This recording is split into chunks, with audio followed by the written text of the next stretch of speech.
안녕하십니까? 이번 시간에는 학교 선택제에 대해서 좀 다뤄보도록 하겠습니다. 우리 사회는 학교 선택권과 관련돼서 고교 평준화 정책 그리고 고교 다양화 정책 모두 경험했습니다.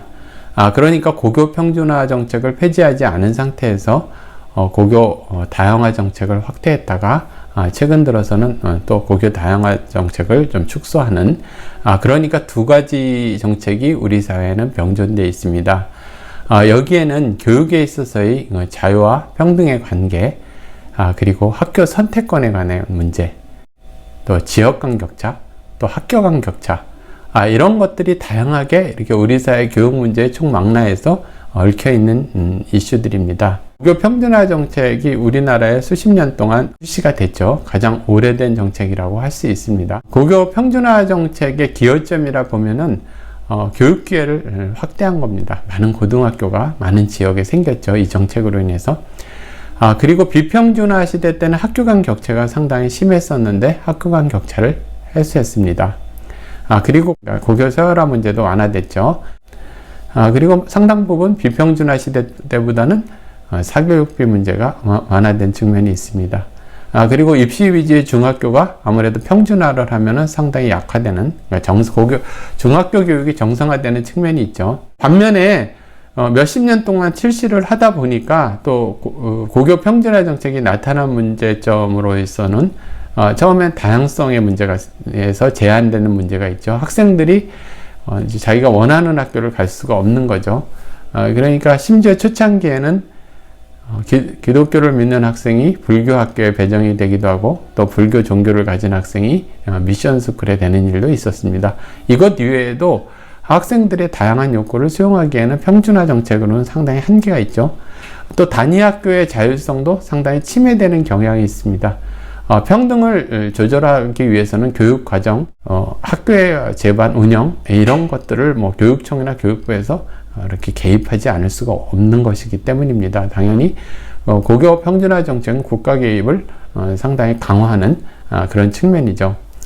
그리고 무엇보다 이제 학교 선택권이 제한이 되는 거죠. 평준화의 가장 이제 사람들이 이제 부정적으로 생각하는 것은 자기가 원하는 학교를 갈 수가 없고 근거리 배정을 받을 수밖에 없다.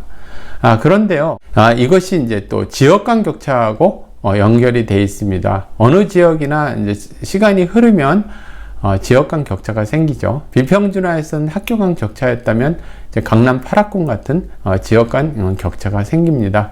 그것은 비단 서울뿐만이 아니라 모든 지역에서 지역 간 격차가 생기고 그것이 또 부동산 가격에 반영이 됩니다. 평준화 정책만 이제 고집스럽게 유지를 한다면 가난한 학생은 이사를 할 수가 없겠죠. 그렇기 때문에 그냥 자기가 근거리 배정으로 원치 않는 학교를 다니게 되는 이런 문제가 있는 거죠. 그래서 상당 부분 불평등을 오히려 고교 평준화 정책이 심화한다 이런 비판을 갑니다. 정리해서 말씀을 드리면 가장 문제점은 학교 선택권의 제한 문제와 지역 간 격차입니다. 그래서 이제 우리나라는 또 상당 기간 YS DJ 정부 서부터 해서 역대 정부, MB 정부가 가장 확대했죠. 고교 다양화 정책을 실시하게 됩니다. 고교 다양화 정책 여러분들이 잘 아시는 외고, 가고, 특성화 고등학교, 다양한 학교들이 있죠. 그 고교 다양화 정책의 그 장점이라고 그러면 평준화 정책의 이제 반대로 보시면 됩니다. 다양성과 자율성이 확대됐고요. 또 학교 선택권을 부여하게 됐습니다.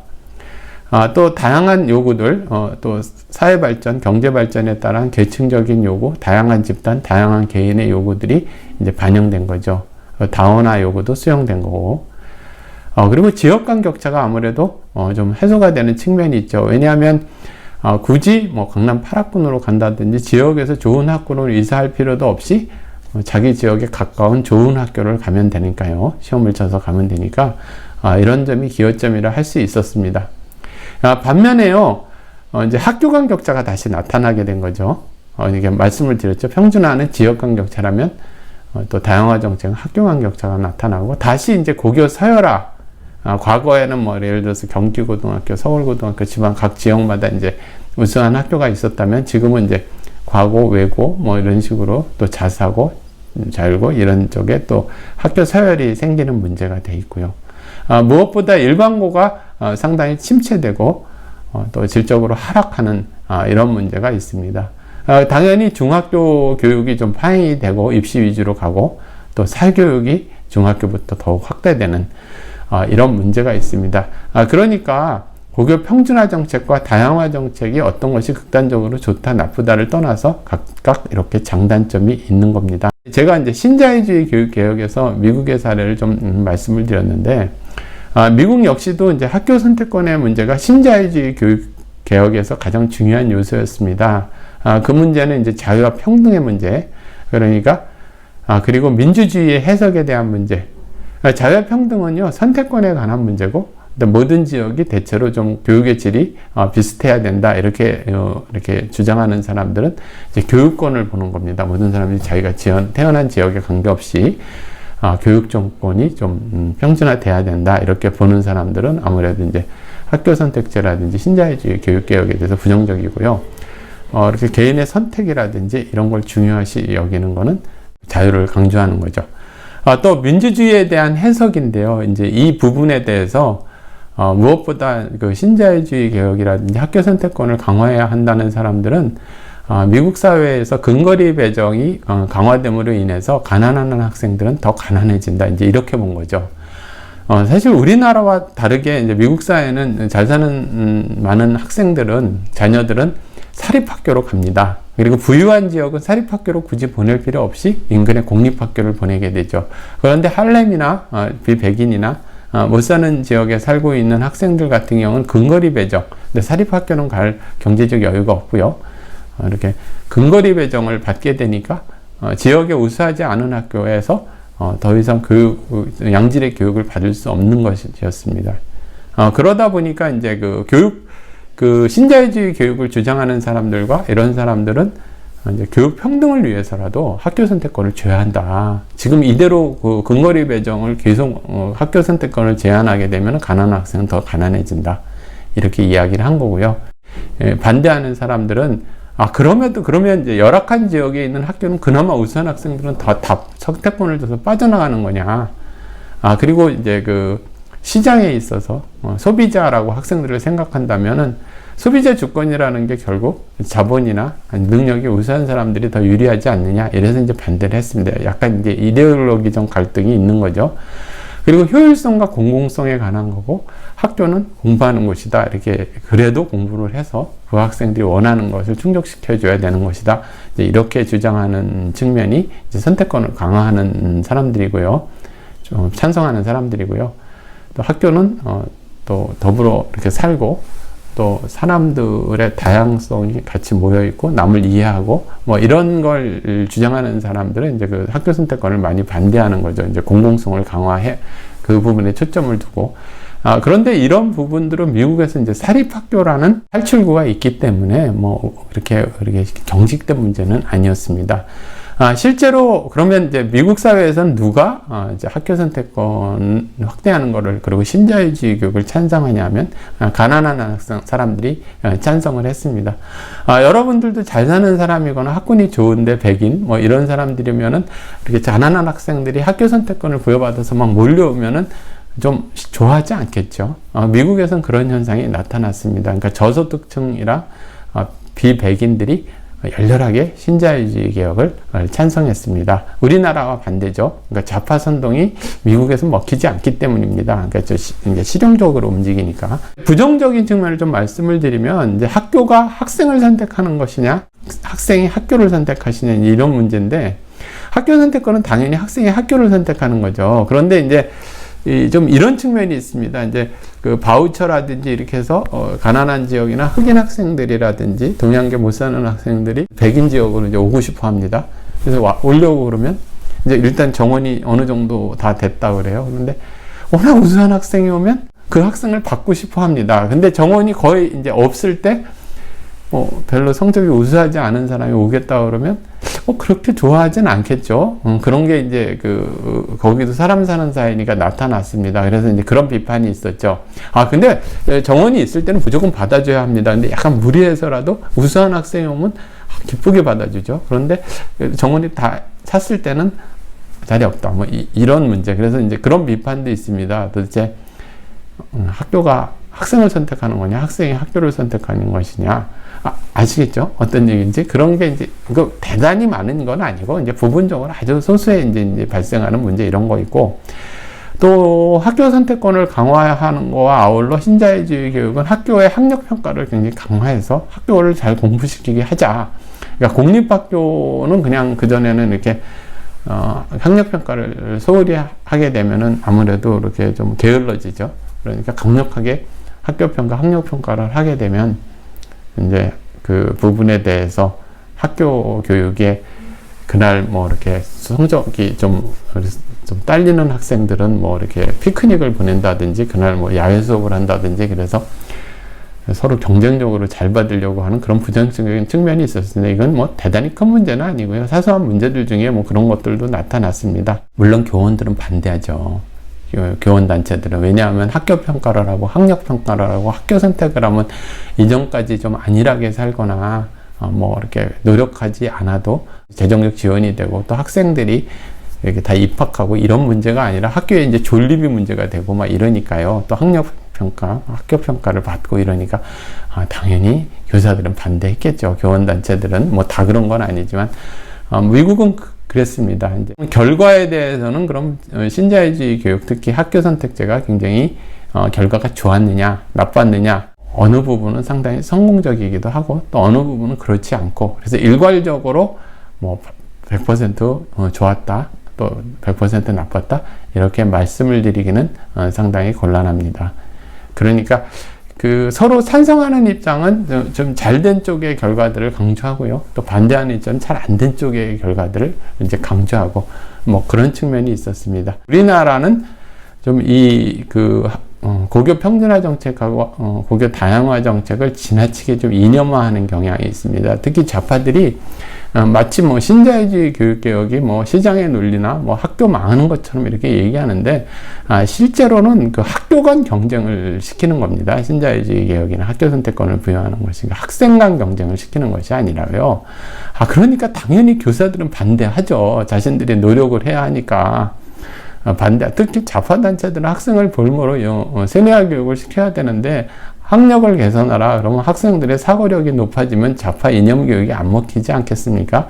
당연히 반대를 하겠죠. 그래서 더욱더 이념화하는 거하고 이데올로기 투쟁으로 이제 거리로 나서는 그런 측면이 있습니다. 상당히 우리나라 좌파는 추악합니다. 말씀드렸듯이 세뇌와 정치 편향 교육이 이제 어려워진 거죠. 이제 이렇게 학교 선택권을 강화하고 뭐 이렇게 학생들이 그러잖아요. 좌파 교사의 질곡에서 벗어나 이런 나 학교를 좀 선택하고 싶다. 내가 가난하더라도 제발 진절이 나는 좌파들로부터 벗어나고 싶다. 특히 남학생들이 그런 얘기를 많이 합니다. 사실입니다. 저를 찾아와서도 얘기 많이 하고요. 제가 뭐 청소년 특강 가면 그런 얘기를 정말 많이 합니다. 맨날 북한 찬양하고 저런 소리 좀 안 들으려면은 학교 좀 다른 데로 가야 되는데 방법이 없다. 뭐 이렇게 얘기를 많이 합니다. 말씀을 드렸듯이 학교 간 격차와 또 지역 간 격차. 평준화를 강하게 실시하면 지역 간 격차가 나타날 수밖에 없고요. 또 다양화 정책을 하면 학교 간 격차가 나타날 수밖에 없습니다. 근데 MB 정부 때 상당히 자사고나 자율고를 또 많이 허용을 했죠. 그러다 보니까 말씀을 드렸듯이 일반고가 상당히 또 이렇게 침체가 되고 더욱더 나빠지고 또 정권이 바뀌어서 문재인 정권이 들어서고 또 좌파 교육감들이 들어서면 또 변칙적으로 또 상당히 많은 부분 또 규정을 바꿔서 가면서 소급해 가면서 자사고를 막 폐지하거나 자율고를 갖다 허용하지 않는 그러니까 연장을 시켜주지 않는 그런 편법도 많이 이렇게 일어났습니다. 그러다 법원에서 또 패소해서 다시 자율고나 자사고가 더 되살아나는 그런 뭐 천극이 벌어지기도 했습니다. 그러니까 우리나라에서는 특히 좌파들은 학생들을 볼모로 자신네들의 세뇌화나 정치 실험장으로 이렇게 교육 정책을 자꾸 이렇게 만드는 경향이 있는데요. 그들은 학교 다양화 정책을 굉장히 반대하면서도 혁신학교, 그들의 출세의 발판, 그리고 자기네들의 점수 관리의 승진의 발판, 그리고 학생 세뇌화의 발판이 되는 토대가 되는 혁신학교는 또 꾸준히 만들어 왔습니다. 그러니까 맞지가 않는 거죠. 학교 다양화 정책은 반대하면서 혁신학교는 좀 좋다 그러고, 혁신학교는 공부 안 하는 곳인지 다 아시죠? 전교조 세뇌 교육과 그들의 점수 관리, 그리고 요직으로 가기 위한 그런 학교를 만들어서 이제 정치 실험장을 만들어 놓은 거죠. 학생들의 이제 공부는 시키지 않고. 그러니까 종합적으로 좀 말씀을 드리면은요, 우리 사회에서는 이제 그 자유와 평등의 문제에 있어서 이걸 좌파한테 이게 이런 얘기를 하면 시간 낭비라서 이제 이야기를 할 필요가 있을까 이런 생각이 드는데, 그러니까 교육에서의 자유와 평등이 조화가 돼야 하는 겁니다. 그러니까 전면적으로 학교 다양화 정책을 해서 고교 평준화 정책을 무너뜨리는 것도 상당히 문제지만요, 경직되게 고교 평준화 정책만 고수한다면은 그것 또한 불평등이 더욱더 심화되는 겁니다. 만약에 고교 평준화하고 일절 학교의 그 선택권을 부여하지 않는다 하면은요, 여러분 가난한 그 평준화 정책 때문에 더 불평등해지는 겁니다. 사회주의 국가나 공산주의 국가가 그렇지 않습니까? 근데 적정한 선이죠. 다양화 정책, 제가 좀 염려스러운 게 이조 같은 사람들이요, 지난번 같이 막 이렇게 고교 다양화 정책을 막 확대해 나가면 기본적으로 토대가 무너집니다. 그 좌파 모험주의나 세뇌화시키는 그 극좌 노선만큼 그 교육을 모르는 사람이 또 뭐 일을 맡아서 우습스럽게 하게 되면 그것도 상당한 피해입니다. 이 부분이 조화가 필요한 겁니다.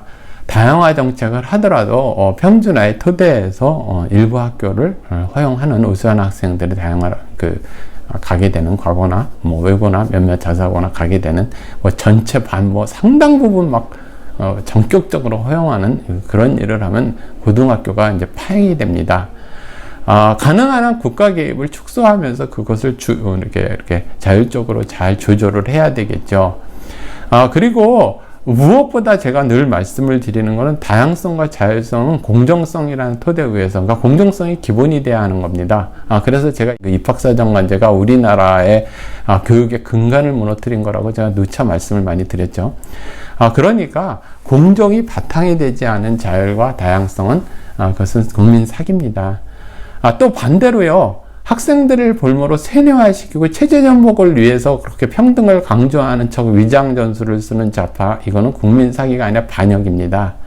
그래서 양쪽을 비판하는 거 양비론이 아니고요, 조절할 수 있습니다. 그런 많은 숫자의 자사고나 자율고를 만들지 않고 평준화에 기반하에 또 일반고를 잘 살리면서 몇몇 학교들만 허용하는 그런 토대가 바람직합니다. 수월성 교육도 필요하고 평등성 교육도 필요하니까 결국은 효율성과 공공성이 조화가 되는 거죠. 학교는 공부하는 곳입니다. 그러니까 세뇌하는 곳이나 좌파 정치 실험장이 아닙니다. 교육을 모르는 사람들에서 교육을 이렇게 해서 시장의 논리로, 또 뭐 그런 말 자체도 좀 이렇게 아까운데요. 그냥 모르고 막 하는 거죠. 그러니까 잘 모르고 그냥 어디서 잠깐 미국에 가서 본 걸 가지고 막 하는 거죠. 그런 사람도 이제 하면 안 되는 그런, 그러니까 결국은 효율성과 공공성이 잘 조화되고 자유와 평등이 조화되고 그리고 평등이라는 토대 위에서 자율성과 또 다양성이 이루어지는 그런 교육이 돼야 됩니다. 그리고 끝으로요, 학교평가, 특히 학력평가, 교원평가, 세금이 가는 곳에는 평가가 있어야 되겠죠. 국민 세금을 그렇게 퍼부으면서 평가를 받지 않겠다. 그것은 도둑심보입니다. 평가를 받아야죠. 우리 세금으로, 그리고 자녀가 학교를 갔는데 현재 성적이 어떻고 앞으로는 어떻게 될 것인가, 이걸 예측하지 못하고 학교를 무조건 보내라. 그것은 언어도단입니다. 여러분, 학교 선택권의 문제는 자유와 평등의 조절 문제입니다. 그 공공성과 효율성의 조절 문제이고요. 또 파격적으로 해서는 안 되는 겁니다. 오늘 수업 여기까지 하겠습니다. 감사합니다.